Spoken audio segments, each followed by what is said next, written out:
Hey everyone! Well, the internet demanded it, so here I am doing an immediate reaction to Getter Robo Arc Episode 1. People asked for it, so I'm delivering. Now, by all accounts, what I'm hearing from the community online is that Episode 1 is a super faithful, straight to the books adaptation of the first chapter of the manga with pretty much nothing added. Now, that has me super curious about how many chapters are in the manga, just so I can kind of think out the pacing. Now, I know the manga has 3 volumes, but I don't know how many chapters are in those volumes. Anyway, this is all good for me because I haven't read the manga, so now I can fully enjoy this show with absolutely no clue about where it's going and what's going to happen. Now, the hand-drawn animation is fucking rough and violent, and that looks great for a Getter series. Now, a lot of stuff looks off-model and janky, but I dig that. Now, it looks like they actually painted the backgrounds, so that's a good sign. That makes it feel a little bit 90s. And the CGI Getter machines are still the show's weakest point, because again, the animation is supposed to be violent, off-model, and random, and the stiff CGI Getters kind of do the series a disservice. But I will say on the bright side that the animation for the Getters does look a lot more polished and less janky than it did in the early trailers, which is something I was worried about. Now, as it goes with most Getter series, this is a sequel to a previous Getter series that probably was not animated, or if it was, I didn't see it, or it wasn't animated correctly. Either way, in my personal headcanon, this is just a sequel to Shin Getter. Now, I see enough shit in the show that looks like the Shin Getter continuity, or otherwise it reminds me of the versions of it from what was in there. So anyway, the first episode, we get introduced to the 2 main characters, Takuma and Baku. Baku looks exactly like Benkei Mushibo from New Getter Robo, and for all extents and purposes, he's the same character. Takuma, on the other hand, is a brand new character who doesn't exactly shine or stand out when the episode starts. So anyway, we're torn into this world that's completely fucked, and it's fucked up in a very confusing way. Now, by all accounts, what we're told is there seems to be a series of strange, gigantic time bombs that went off in every major city in the world, and they failed to disarm them, and they all went off at the same time, killing pretty much every major city in the world, the global 1%, all the world governments, and just left everyone not living in major cities to be fine but decay into super anarchy. Now, on top of that, the opening credits seem to indicate that they're also going to be up against an army of giant insects that are eating the planet, but so far that hasn't happened to the show, so maybe that's just for the credits, but I don't think so. I think the giant insects are coming. They're in too much of the credits to just be like a weird visual metaphor. Anyway, the opening credits are fun. They're a little retro. I appreciate them. Now, on top of that, the episode starts off with some creepy fucking giant squid robot thing on a straight up rampage. Now, the giant squid robot thing has a Geiger counter for a voice, and that's awesome. It brings home the reoccurring motif that Getter rays are pretty much weaponized cancer radiation.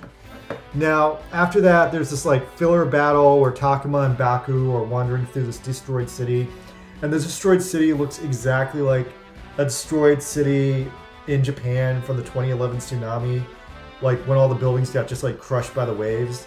Anyway, so they get attacked by this 1980s punk rocker gang, and they easily beat them.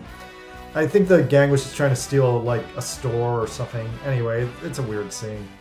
The whole point of the first episode is just a crazy story that this guy Takuma is just all about trying to steal himself a Getter Robo. And this goes back to the old trope of a giant robot being stolen in the first episode of Giant Robot Show. So he's teamed up with Baku, who is a Buddhist monk, but apparently he's so religious that he can see into the future with his religion. So Takuma uses Baku's future religious powers to predict that a Getter Robo G is going to fall into this specific spot at this specific time, and it does. So when that happens, he steals it. And apparently he's stealing it just so he can get on a video phone with Hayato. Now Hayato here is older, but otherwise pretty much the Shin Getter version. He looks like he's in his 60s instead of his 40s, but he's still doing all the same shit he was doing in Shin Getter. He's commanding the army, he's commanding the Getter Robos. So again, this is another thing that in my head tells me this is a Shin Getter sequel. Now, Hayato is completely pissed that they're having problems finding a capable pilot to pilot the Getter Robo, aside from this one dude, Kamui, who is revealed at the end of the episode to probably be a dinosaur person from the Dinosaur Empire. But anyway, so Takuma steals the Getter Robo G, and as he's stealing it, he randomly dresses up like Musashi, which I respect so much.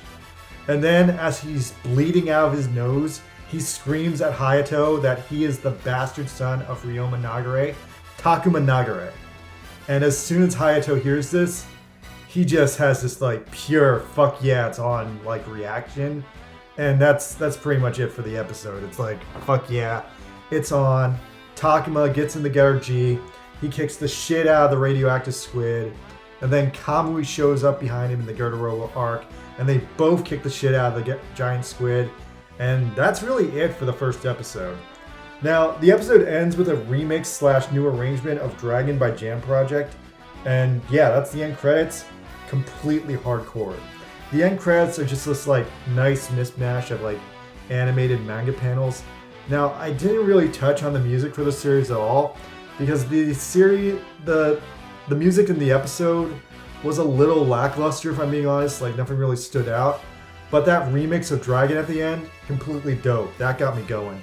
Now, if this show can reach up to the funk apocalyptic masterpiece quality that the Shin Getter soundtrack was at, I'll be super happy.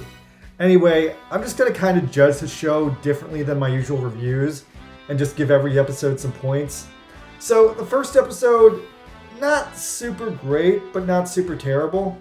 I'm going to give it 1 point for that moment where Hayato was just like, fuck yeah, it's on. And I guess I'll also give 1 point for that new arrangement of Dragon, because that was also like really, really like got my blood pumping. Other than that, yeah, so episode 1 gets 2 points. Also, you only get the end credits point this time, unless you change the end credits. But yeah, I think some good things are going to happen in the show. I feel like they're really like going in a crazy direction with this. Although again, it is so far a 1-for-1 of the manga, so if you've read the manga, you know where this is going. But I haven't, so I'm happy. Alright you guys, that's all from me, and be out. Laters!